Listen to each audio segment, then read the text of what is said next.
Fusion, the international science radio show. Hello, Ian. I am Karen Ellis from Mended Australia.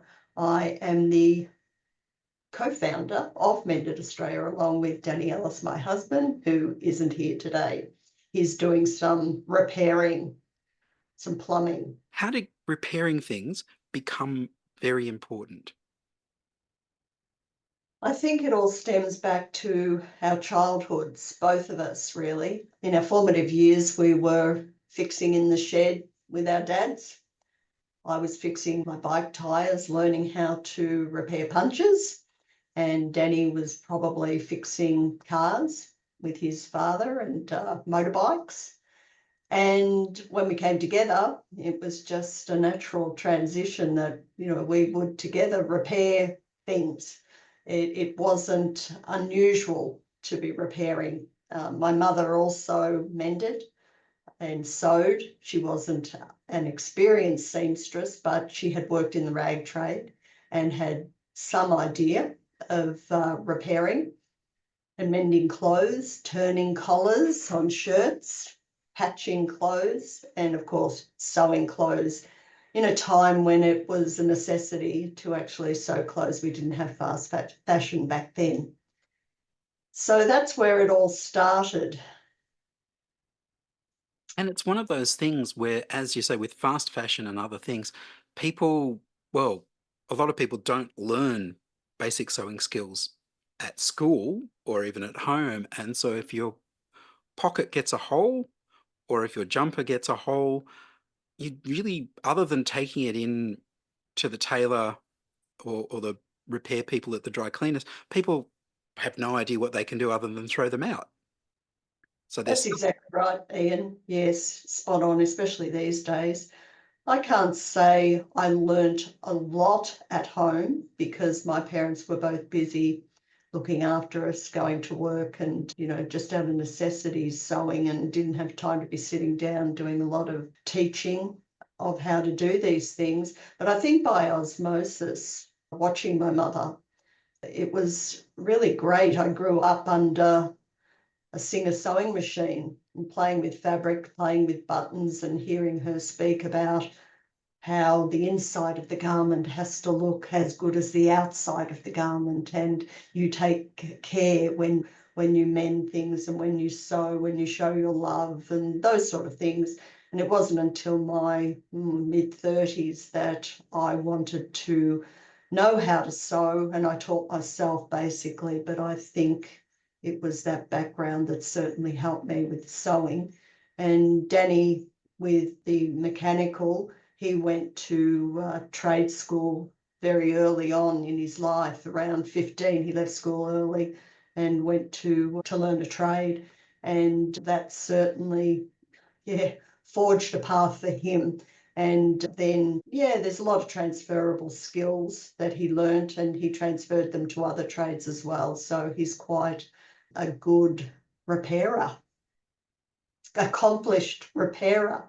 And I guess I'm accomplished mender, maybe not so much a sewer, but I give it a go. These days what is called refashion clothes. So why start from scratch if you can alter the clothes already in existence?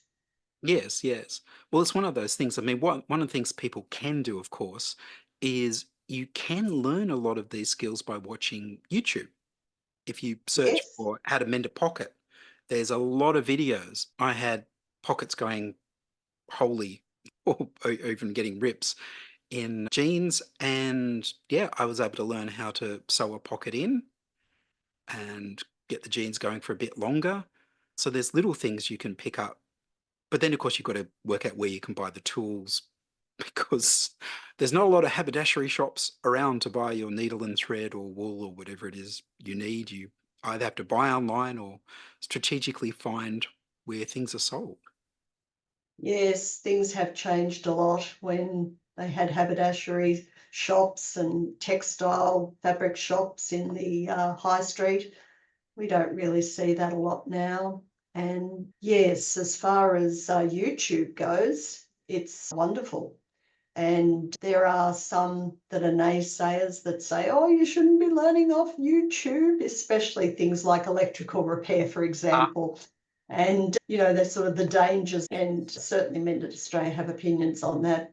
And we might share them later, we might not, but we certainly are supporters of learning from YouTube.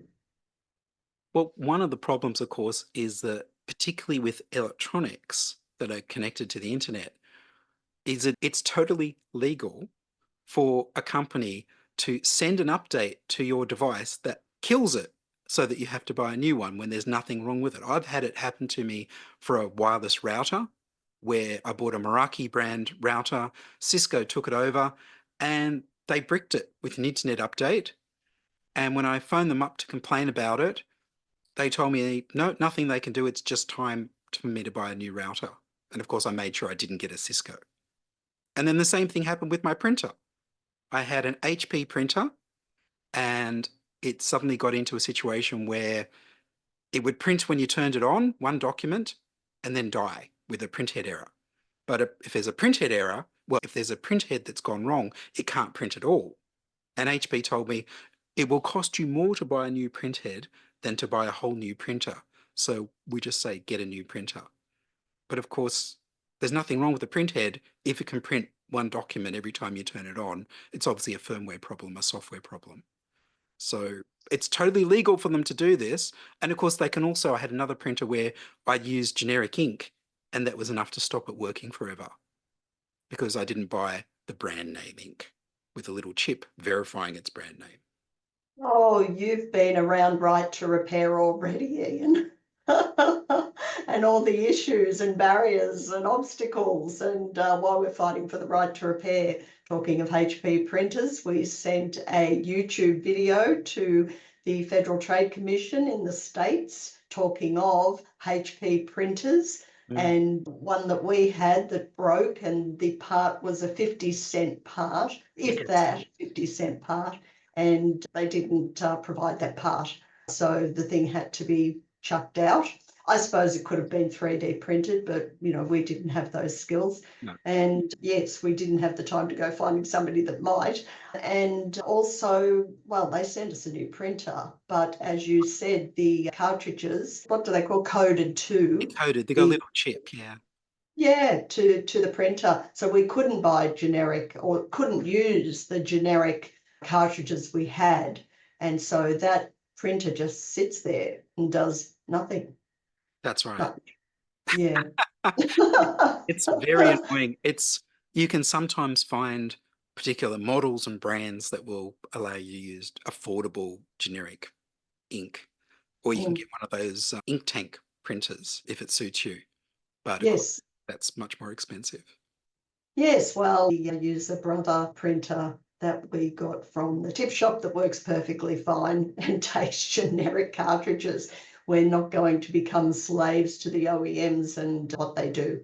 And that's why we're fighting for right to repair. And the same thing's going on in all sorts of industries, isn't it? I read originally in the US, they were complaining that people couldn't repair their own tractors. The farmers couldn't repair tractors because of the parts and the software all being proprietary. And the same now goes to cars are very complex and you've got to get just exactly the right parts. And of course, that's now, they make more money from selling you the parts than they do from selling you the very expensive car. Yes, and the services. And the services. They want to sell new, and they really know that repair services are a winner for them too. So they're holding on very tight to that market. And we're looking at military. It's moved into military, it's moved into medical, not just agricultural, and cars.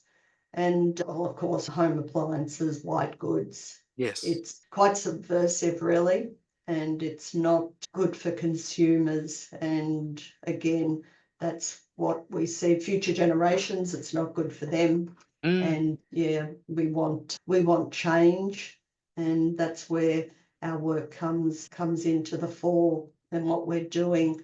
Yes. So how are you active in this space for trying to bring some change? Mended Australia is a duo. It's myself and my husband. So we sort of feel that, oh, can two people be active in such a space? And we certainly can. However, it's a little bit different to what many might imagine, and we have to be creative as to how we do that. So how we came into this space is when we were told in our local community that no, you couldn't repair. You couldn't have a repair cafe. You couldn't come and repair and help community members repair. Uh, that's cutting it short, but we didn't have much support. And there's nothing that fuels activism like being told no, you can't engage with your passion. So we became activists, I guess, for our fundamental right to repair. There was nothing to do with right to repair legislation back in 2000 for us. It was more just that fundamental right. Our farmers have been repairing since the country first brought out the convicts. So what's going on here? And we prided ourselves on being resourceful and resilient and able to repair. So that's where our activism started, and we started, advocating strongly at local government level and with the councillors and with the local MPs to sort of say, look, we can't do this, why not?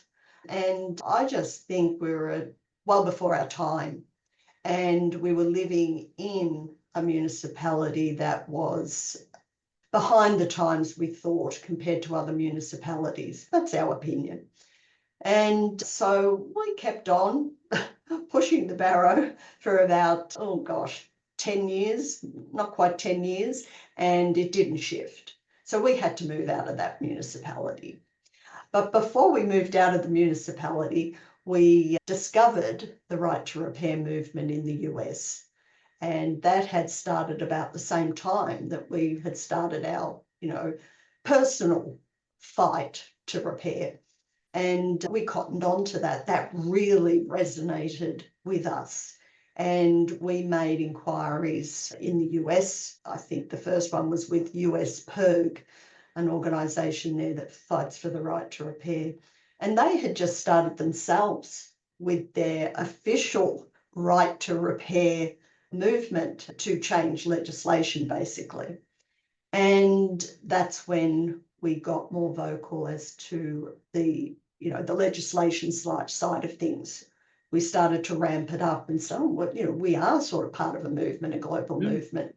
And that's, I guess, where it all took off. Thinking back, it's just hard to think back all those years, but we started off attending repair cafes. They're community repair events in Australia that are run by volunteers. And we enjoyed doing the repairs and volunteering and getting to know the repair cafe movement, which had started in the Netherlands in 2009. And from that, we realised that there was more to it than just repairing at repair cafes once a month. And if we were to scale this up, we needed to find like-minded, passionate, key stakeholders wanting to push the movement in Australia. And we started to sort of, find those people, and we then discovered that there were people around that were keen to establish the Australian Repair Network. And not Danny, but myself was asked to join the Australian Repair Network. And that's, proved to be very helpful in fighting for, I guess, the right to repair, or advocating. The Australian Repair Network might say they're more advocating for right to repair than fighting for it. Mended Australia probably is more vocal in our capacity as Mended Australia in regards to the right to repair and, vocalising every day, really, whereas the Australian Repair Network doesn't do that. It's more formal. I hope that explains it. It's It does. quite lengthy, over 13 years. And are you connected to any of the maker organizations? No, we're not. We don't see ourselves as being connected to, or wanting really to be connected to, the maker organisations. Yeah, that's probably going off on another tangent Okay. and that we haven't got time to Yes, do that. Yes. that's And fair. the maker organisations don't feature really in the Australian Repair Network. Mm. They haven't joined, or they may have joined as members, but then seen at our yearly summits and roundtables. We know there's a strong movement over in the States, but we wouldn't call ourselves makers. We call ourselves, repairers. Oh, I We don't, understand. yeah. I just thought there might be possible crossover because they have a lot of the skills and the equipment and some of the interest. But I think in Australia, a lot of the maker groups have problems with rent. Finding a Yes. place they can keep their making space in.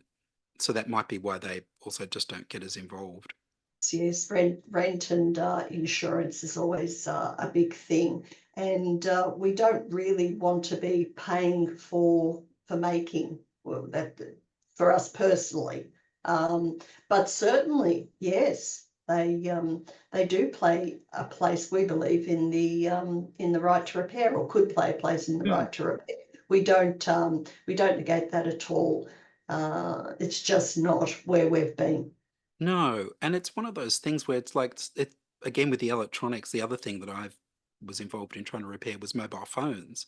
That it used to when I got my first one, I had Androids, and they had batteries you could replace. So you could get a generic battery to replace the battery when you used it up.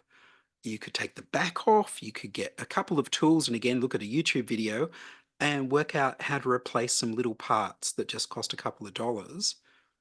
But now, of course, there's not replaceable batteries on almost all phones. They all follow the Apple model where you can't take the back off as a consumer, you can't replace the battery, and well, for a long time, you could only get your iPhone repaired at Apple, who didn't want to really repair it, wanted to encourage you to buy a new one.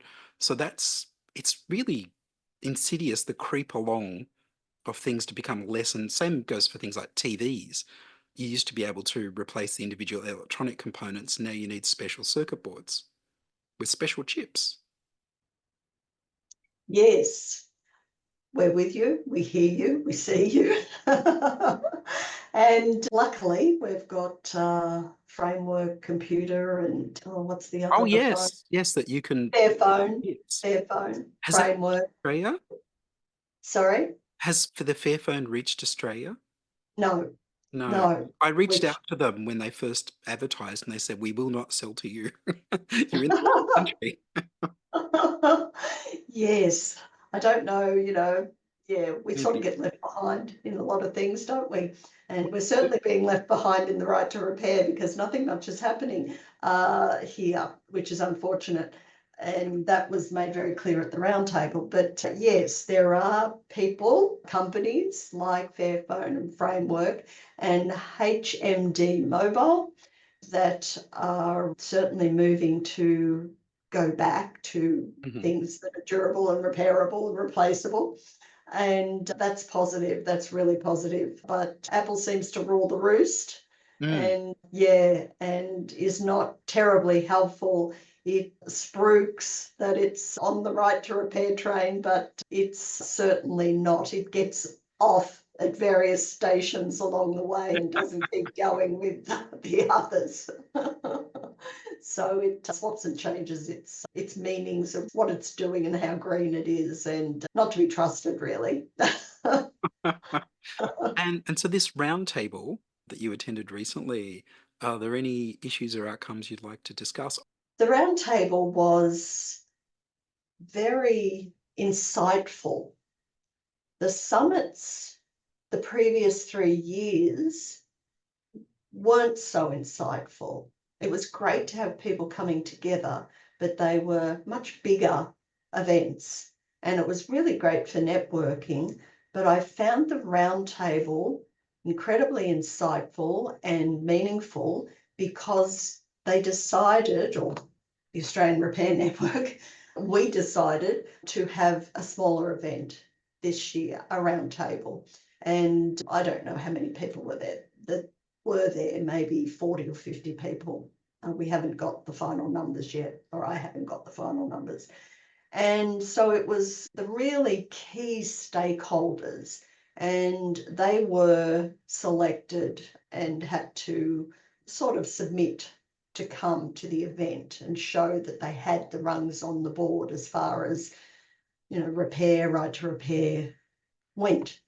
And so to be with those people was wonderful, to talk to them probably behind the scenes and find out how they saw Mended Australia, because I had a captive audience and I could say, how do you see our role? You see us on LinkedIn.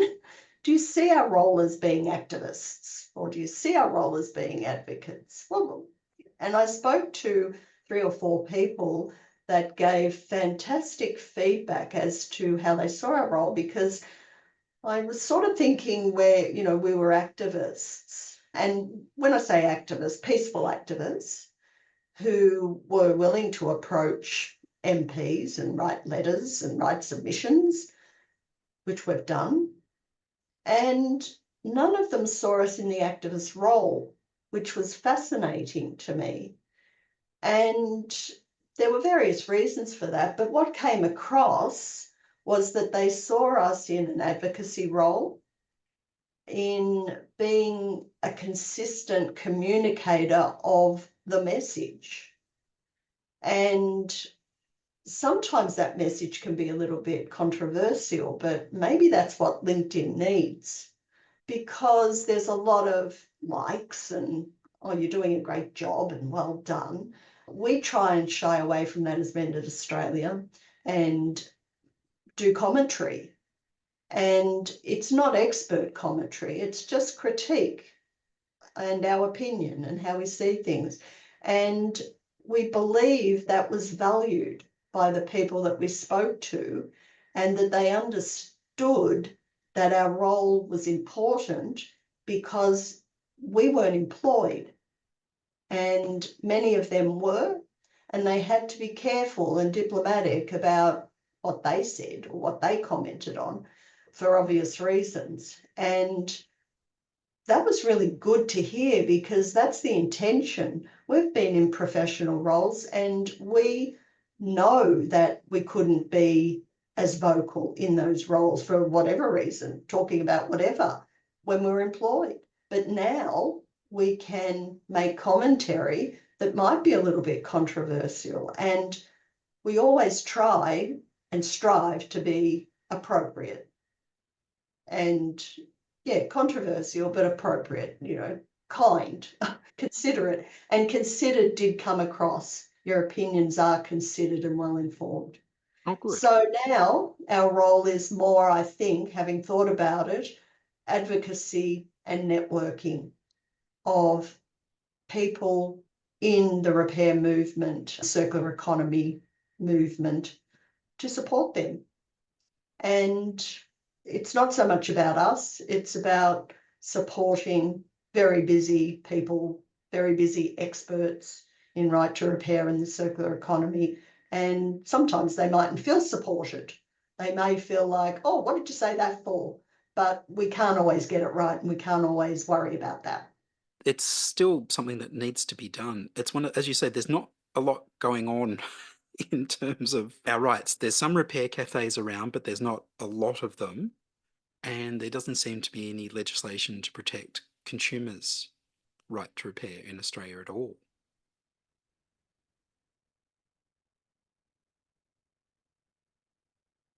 Hello.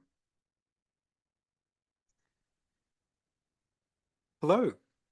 Hello, we back? We're back. Good. I had to help Danny with some plumbing. It's all action. It's all When we talk, when we talk repair, definitely it's all happening. We're doing a repair once a day for a year. Mm. Mended Australia, yes. That's it. So that's on Instagram and Facebook. We're recording our daily repair or daily maintenance, Fantastic. trying to raise awareness of the importance of repair. Mm. And you're running a repair cafe at the moment. No, Danny and I don't run repair cafes. And Okay. I think that's what is really important for people to understand. We leave that to the community experts that are very good at getting venues and getting insurance and rallying together volunteers to repair.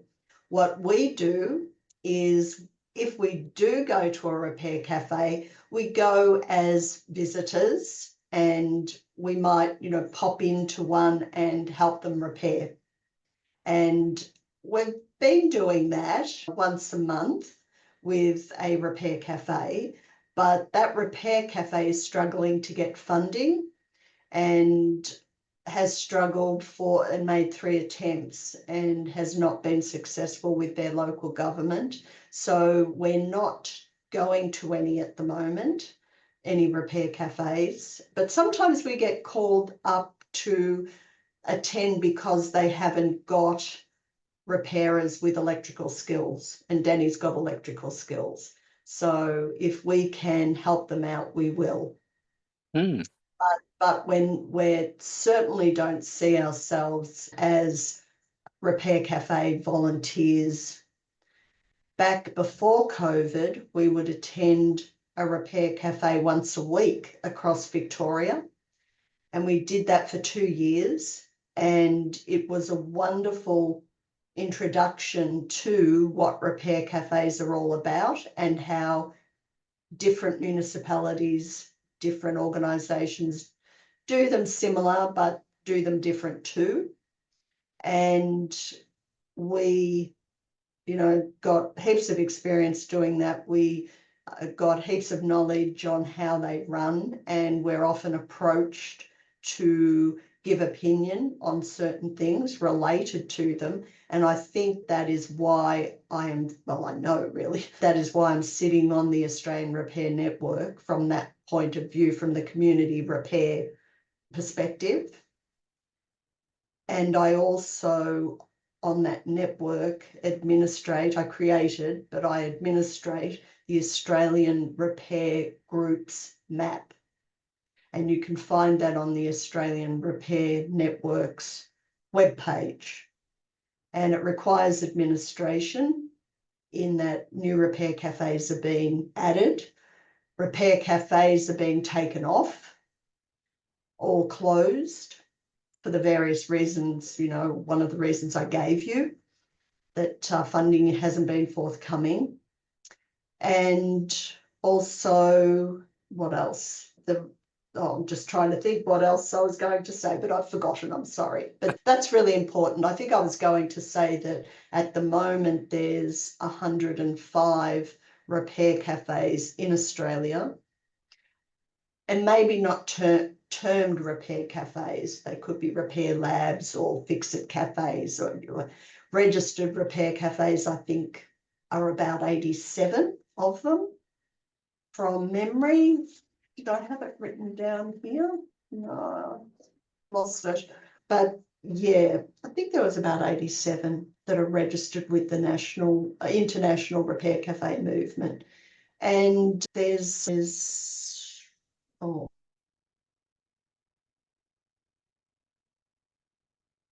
Hello. Can you hear me? Are you still connecting? you froze there for a while. I lost my internet connection completely. Oh, there you go. I thought it might have been from our side. I lost my train of thought, so So, I'm glad it stopped. so what's happened here? So my NBN is apparently working, but my connection to my ISP is unstable. So I've had to switch over to the 4G dongle Oh gosh. to fix it. Yes, there you go. Another fix, Ian. Another Another fix. fix. Oh, It's just good. time. Yes. Yes, and there's always time at repair cafes when we're repairing. There's such limited time. And so I think that's another thing that Mended Australia advocate for is, yes, repair cafes are great, but they're only once a month and they're going to struggle to scale out or scale up. They're not the answer to the right to repair and maybe personal right to repair, but certainly not right to repair on a grander scale. So we advocate for bigger things like repair and reuse sheds that can house repair cafes, tool libraries, library of things, kitchen libraries, kitchen gardens, like a whole precinct. And at the moment, that's what Danny and I do in the community, is advocate for that. And we've been meeting with local representatives, local council, in relation to trying to push that forward. What came out of the Australian Repair Roundtable is very important too, because they were reflecting where we're coming from, and that was really uplifting. And I suppose they've gone a little bit bigger and vocalised it, but it was certainly in our thoughts too that these precincts need to be big and they need to contain repair industry and repair organisations and reuse industry, reuse organisations, maybe some recycling and the not-for-profit groups all together in this. Oh, Sorry. bless you. Sorry, if I could, I went right over you there. It's okay. Yes. And so positive to hear that they've finally caught up to that, because we've been on to that for a long time and have written about that for 13 years on and off in articles, and we've spoken about that, but certainly not to that extent. And when I heard that to that extent, I was really thrilled. And that they're coming on board, even the experts are coming on board with that notion. And they were inspired at the roundtable by a presentation from the Welsh government officer in the Welsh government that looks at reuse and repair, and their policy is their policy is all about moving beyond recycling. And to hear that is just wonderful, because in Australia we've been far too focused on recycling. In fact, the world has been too focused on recycling since the early 70s, and it keeps getting funded, it keeps getting money, it keeps being business as usual. And we realise that the circular economy will not progress forward unless we have repair and reuse in the mix as levers to be pulled and move the circular economy along. That's so important. Like, for example, I know there were some reports that came out, I think, last year that the whole plastics recycling, well, most of the plastics recycling industry is a fraud, that very little actually gets recycled. So we get all these recyclable things that have recycle stamped on them, that are specially made and sold to us as recyclable plastic. And we were all happily collecting our plastic bags and all our soft plastic and hard plastic. And then it would all get shipped off overseas to be dumped. And we didn't know any better, most of us.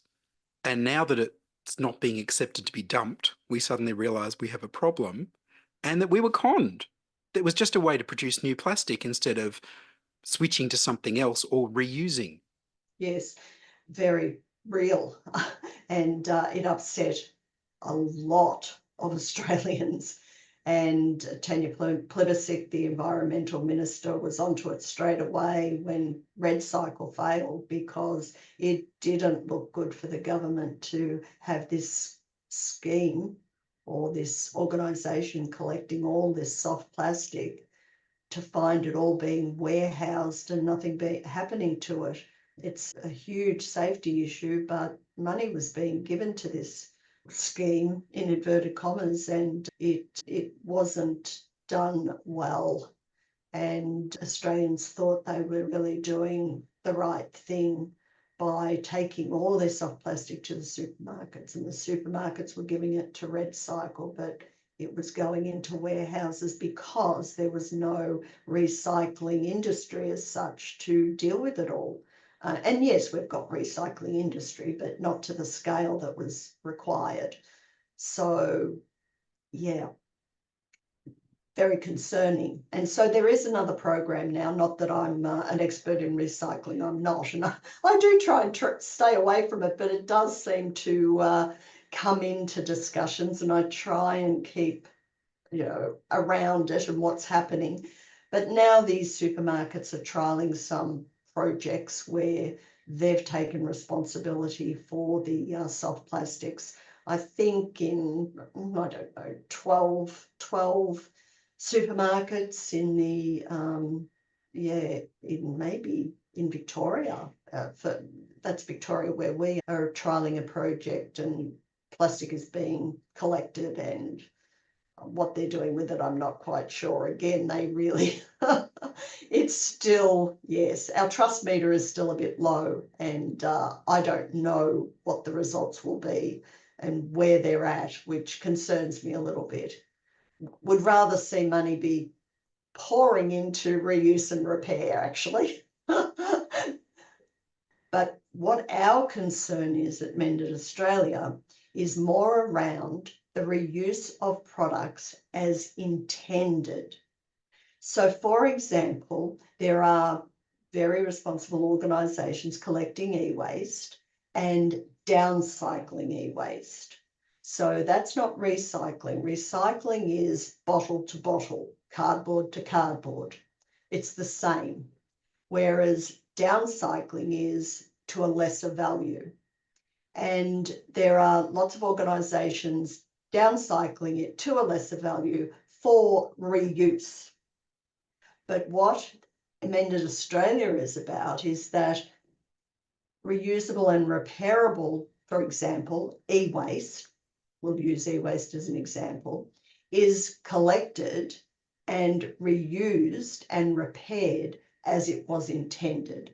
So your toaster is not crushed and shredded, downcycled.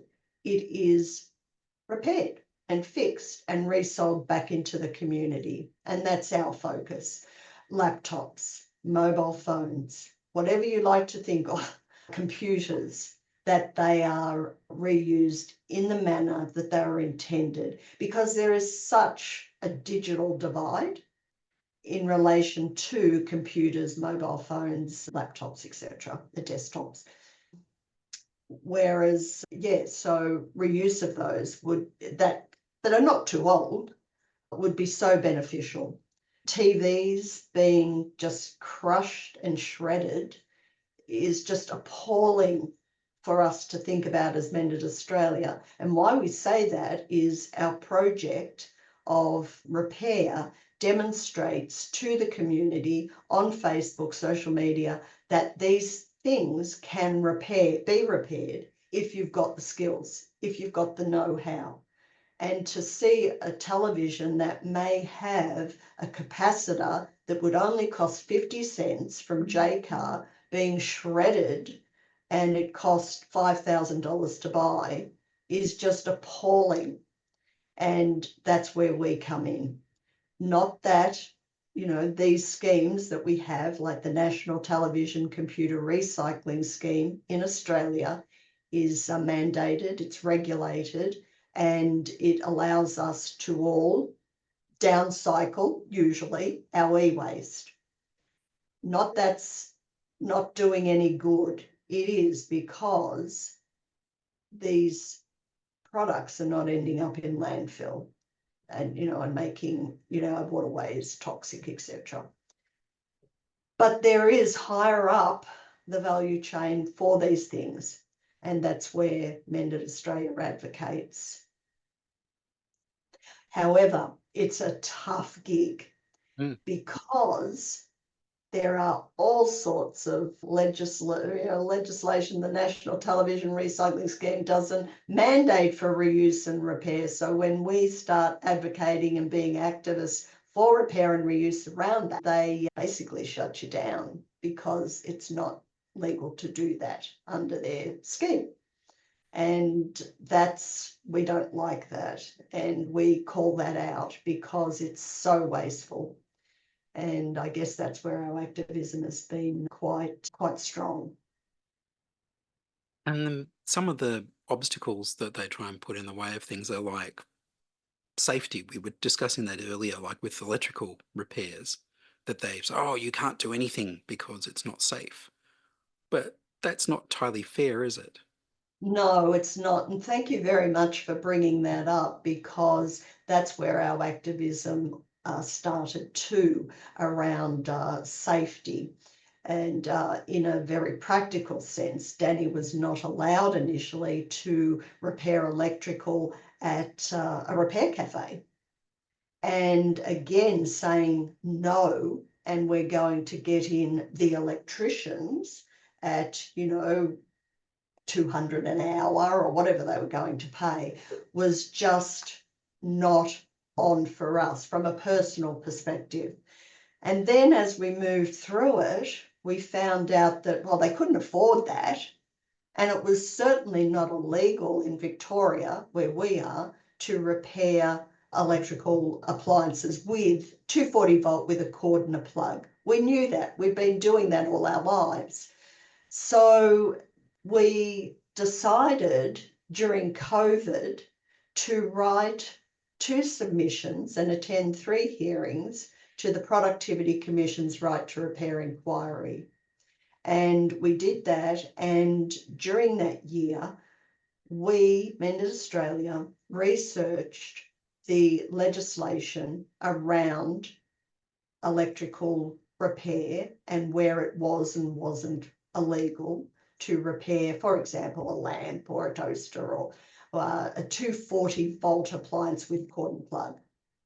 And we rang around the various safety associations, or whatever they're called, Energy Safe Victoria here, regulators. And we got emails from them confirming that in all states and territories except Queensland and the Northern Territory, it is not illegal to repair 240 volt electrical appliances with a cord and a plug.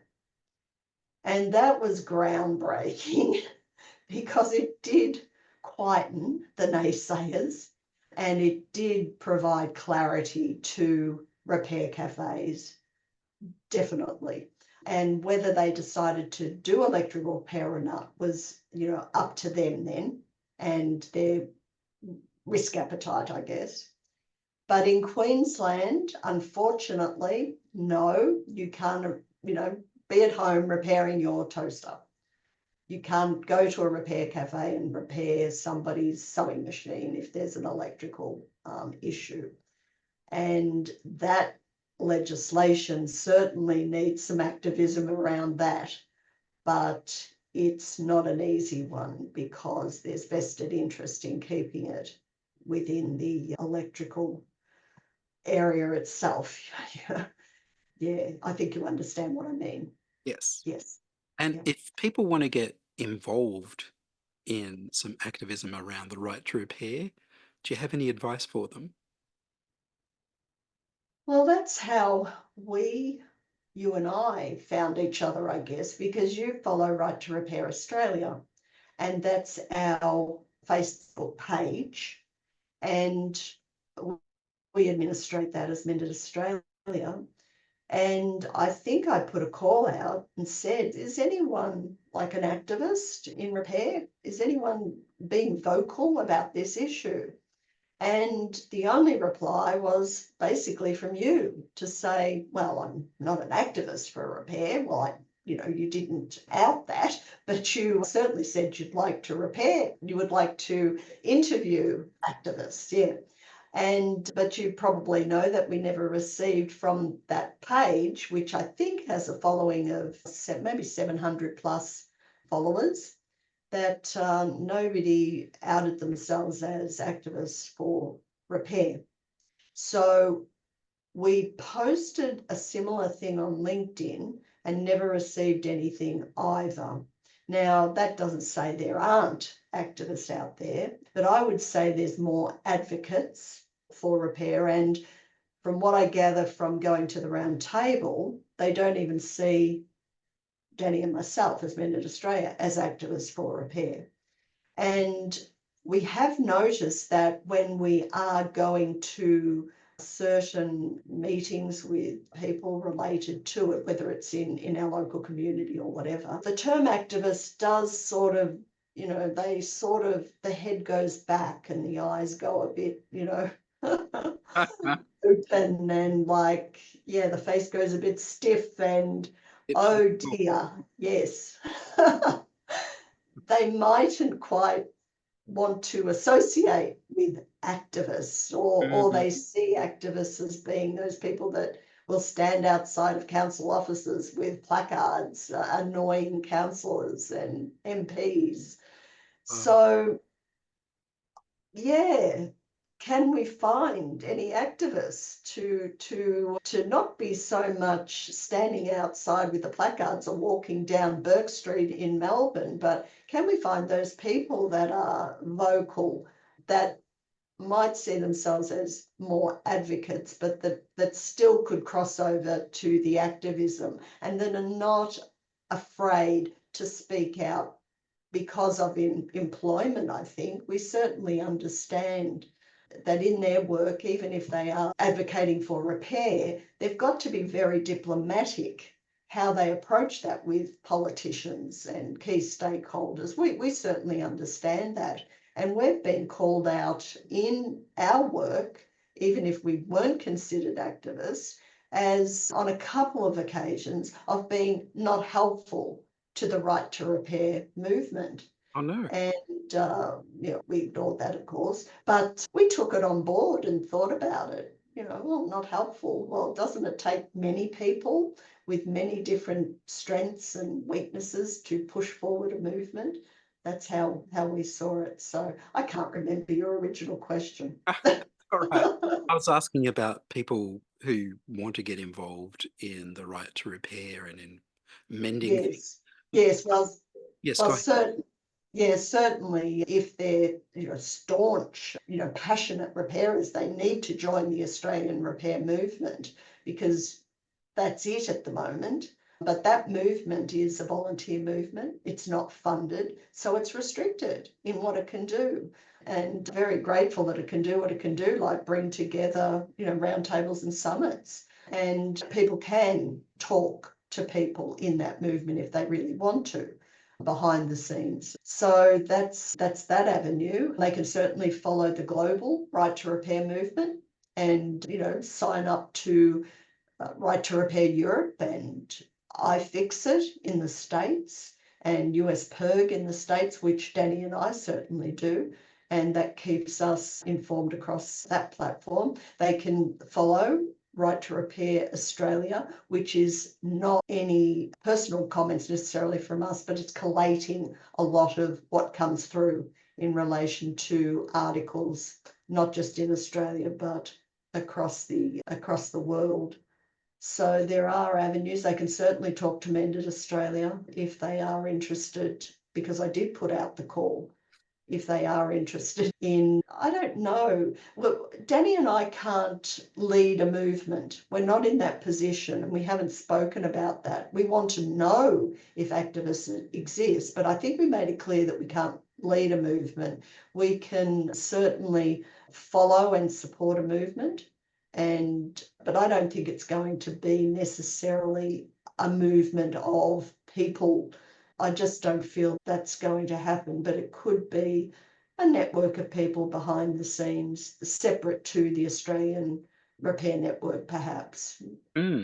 Just interested in chatting generally about how they can maybe push it a bit further in their communities, maybe with their repair cafes, for example. Mm, absolutely. Would you like to make any sort of concluding statement, or do you feel you've said everything?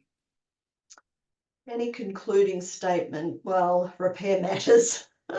Repair definitely matters. And we want everyone to be able to repair their things.